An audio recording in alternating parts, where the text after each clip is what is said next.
आज दोस्तों हम बताने जा रहे हैं आपको कि आप अपनी कुंडली कैसे देख सकते हैं। कुंडली से सब पता चल जाता है कि आदमी क्या काम करेगा, क्या नहीं करेगा, कब उसकी तरक्की होगी, कब उस पर कोई मुकदमा हो जाएगा, कब वो विदेश यात्रा करेगा, कब जीवन में सफलता मिलेगी और कब असफलता मिलेगी। इसके लिए मैं आपको पॉइंट टू पॉइंट समझा दूंगा।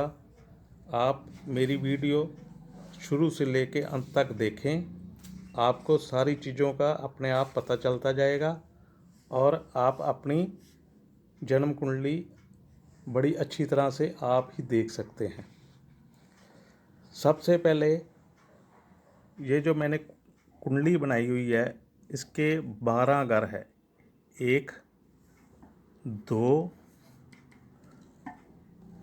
3, 4, 5, 6, 7, 8, 9, 10, 11 और 12। अब मैं आपको बताता हूँ कि कुंडली में राशि होती है और उनके 12 ही मालिक होते हैं। मैं आपको एक एक राशि का बताता जाऊँगा। राशि, पहली राशि है मेष। अब मेष राशि के मालिक जो हैं वो हैं मंगल देव।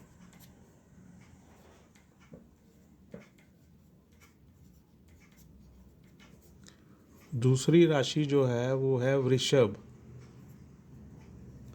आप इसे वृष भी कह सकते हैं। इनके मालिक हैं शुक्र, शुक्रदेव। तीसरी राशि है मिथुन। इनके मालिक हैं बुध देव। चौथी राशि है कर्क। इनके मालिक हैं चंद्रदेव। पांचवी राशि है सिंह और इनके मालिक हैं सूर्यदेव। छठवीं राशि है कन्या और इनके मालिक हैं बुध देव। सातवीं राशि है तुला और इनके मालिक हैं शुक्रदेव। आठवीं राशि है वृश्चिक और इनके मालिक हैं मंगल देव। नौवीं राशि है धनु और इनके मालिक हैं बृहस्पति देव।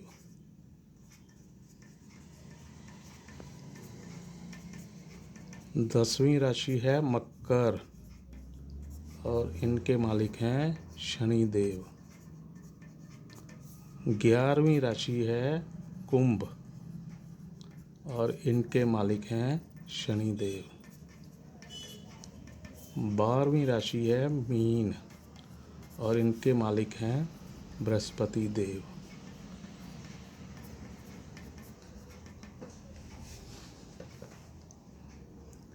सूर्य और चंद्र को छोड़ के सभी देवों को दो दो राशियां मिल गई हैं। मंगल को मिली है मेष और वृश्चिक, और शुक्र को मिली है वृषभ और तुला। बुध को मिली है मिथुन और कन्या, और शनि देव को मिली है मकर और कुंभ, और बृहस्पति देव को मिली है धनु और मीन। अब मैं आपको बताने जा रहा हूँ मूल त्रिकोण राशियां। मूल त्रिकोण राशियां। मूल त्रिकोण राशियों में जब ग्रह होता है तो वो बहुत बलवान हो जाता है। सूर्य की मूल त्रिकोण राशि है सिंह। इसमें ये जब जाता है तो बलवान हो जाता है। चंद्र की है वृषभ मंगल की है मेष, ये इसकी मूल त्रिकोण राशि है। जो इसकी वृश्चिक है वो उसकी आम राशि हो गई। बुध की है कन्या, बृहस्पति की है धनु, शुक्र की है तुला और शनि की है कुंभ। ये इनकी मूल त्रिकोण राशियां हैं। जब भी ग्रह इन राशियों में आ जाएगा तो ये बलवान बन जाती हैं और इनकी शक्ति बढ़ जाती है। अब इनकी मैं डिग्री बता रहा हूँ आपको। कोई भी ग्रह एक घर में 30 डिग्री से ज़्यादा नहीं होती है। 30 डिग्री बार वो अपने घर से दूसरे घर में बदल जाता है। अब 0 से 6 डिग्री में जब ग्रह हो तो वो बाल अवस्था में 0 से 30 डिग्री बाल अवस्था में हो जाता है। अब यही 6 से 12 डिग्री हो तो वह युवा अवस्था में आ जाता है।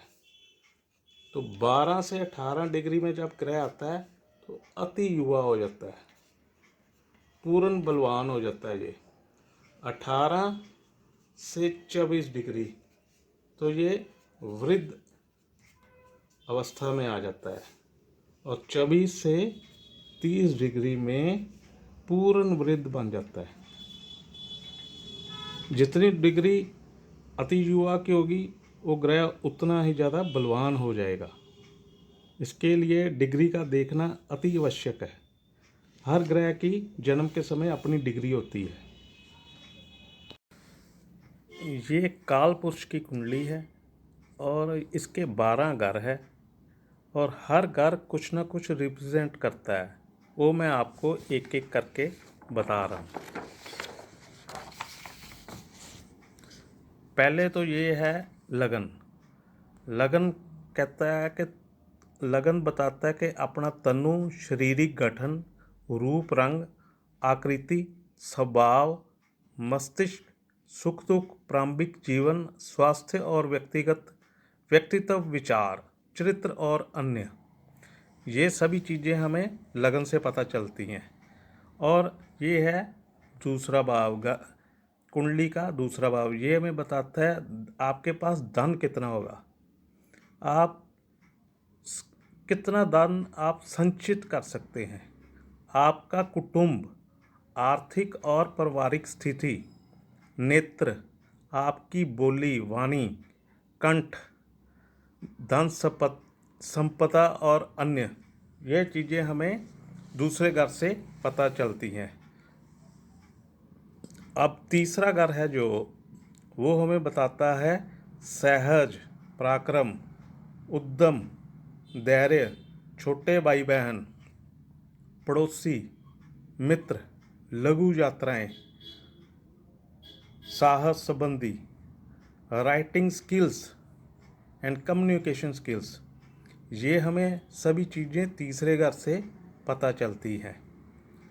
अब चौथा जो घर है वो हमें बताता है आपको ज़िंदगी में सुख कितना होगा, माता आपके साथ कैसा व्यवहार, आपका माता के साथ या माता का व्यवहार आपके साथ कैसा होगा, भूमि आपके पास, पैतृक संपत्ति, मित्र बंधु, चौपाए, आपके पास गाड़ी होगी कि नहीं होगी, ये सब 4th हाउस से पता चलता है। सवारी, कृषि भूमि, गृहस्थ जीवन का सुख दुख और मकान आदि का सुख, जायदाद, ये सभी हमें चीज़ें चौथे घर से पता चलती हैं। 5वां भाव ये बताता है हमें सुत भाव, संतान, सुख, गर्भ, विद्या, बुद्धि, यंत्र आदि, स्मरण शक्ति और लव अफेयर। इससे पता चलता है कि आपके पास ज्ञान कितना होगा, बुद्धि कैसी होगी आपकी और आपके बच्चे कैसे होंगे। अब 6वां भाव ये हमें बताता है रिपु भाव, रोग, ऋण, शत्रु भय, दुर्घटना, मामा मौसी, मुकदमा, कला क्लेश, नौकरी और कंपटीशन। ये जो कुंडली में 3 घर हैं, 6th, 8 और 12, ये होते हैं त्रिक भाव, ये बुरे घर गिने गए हैं। और 5th एंड 9th हाउस ये है त्रिकोण, ये हमेशा ही अच्छे घर गिने गए हैं। अब 7th हाउस, 7th हाउस आपके स्पाउस का है। अगर आदमी की कुंडली है तो उसकी पत्नी का देखा जाएगा, अगर पत्नी की है, लड़की की है, तो उसके पति का घर देखा जाएगा।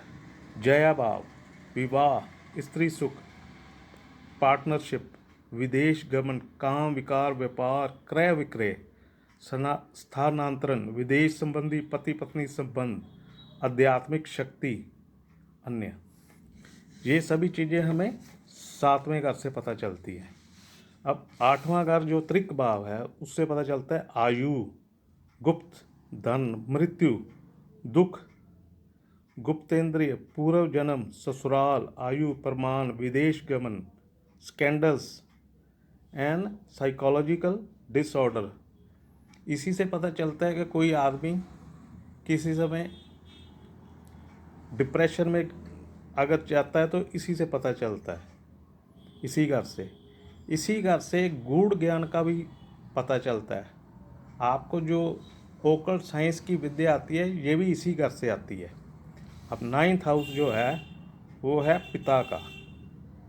इसमें है, आप देखते हैं, भाग्य, धर्म, पूरन, तीर्थ यात्रा, मंत्र ज्ञान, विदेश यात्रा, परोपकार और गुरु, ये सारी चीज़ें हमें 9th हाउस से पता चलती हैं।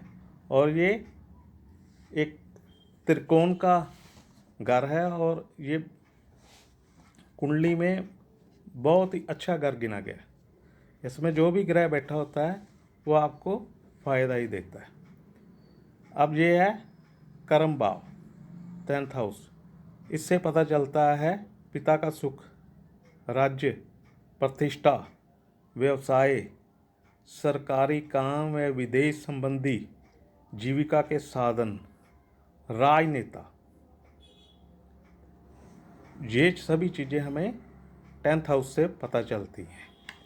और 11वां घर यह है आपका लाभ का, आय, बड़ा भाई, वाहन आदि, सुख, दायां कान और डिज़ायर, आपकी क्या इच्छा है, ये भी सभी चीज़ें इस 11th हाउस से पता चलती हैं। 12वां घर व्यय, व्यसन, मृत्यु, हानि, शयन, सुख, मोक्ष, विदेश आदि, दीर्घ यात्रा, अपव्यय, जेल यात्रा, हॉस्पिटल के खर्चे भी इसी घर से देखते हैं। अगर किसी ने विदेश जाना हो तो वे 12वें हाउस से पता चलता है कि उसकी विदेश यात्रा कब होगी और कैसे होगी। और ये है कुंडली के 12 घर। अब ये तो 12 घर हो गए। ये है आप देख रहे हैं, ये जो कुंडली बनाई है ये काल पुरुष की कुंडली है। अब इसमें जहाँ 1 लिखा है, इसका मतलब है कि ये मंगल देव, इसमें पहले घर के मालिक मंगल देव हैं, दूसरे के मालिक शुक्र देव हैं, तीसरे के बुध देव, चौथे के चंद्रदेव, 5वें के सिंह सूर्यदेव और 6वें के बुध देव, 7वें के शुक्रदेव, 8वें के मंगल देव, 9वें के बृहस्पति देव, 10वें के शनिदेव, 11वें की शनिदेव और 12वें में बृहस्पति देव। ये जो कालपुरुष की कुंडली है, हम यही बताते हैं। आपको अगर ये मेरी वीडियो पसंद आए तो आप प्लीज़ चैनल को शेयर, लाइक एंड सब्सक्राइब करें। और भी आपको जल्दी वीडियो मिलती जाएंगी। आपको धीरे धीरे कुंडली देखने की पूरी जानकारी मिल जाएगी। आपका कोई क्वेश्चन हो तो आप नीचे कमेंट बॉक्स में जाके कमेंट कर सकते हैं। शुक्रिया।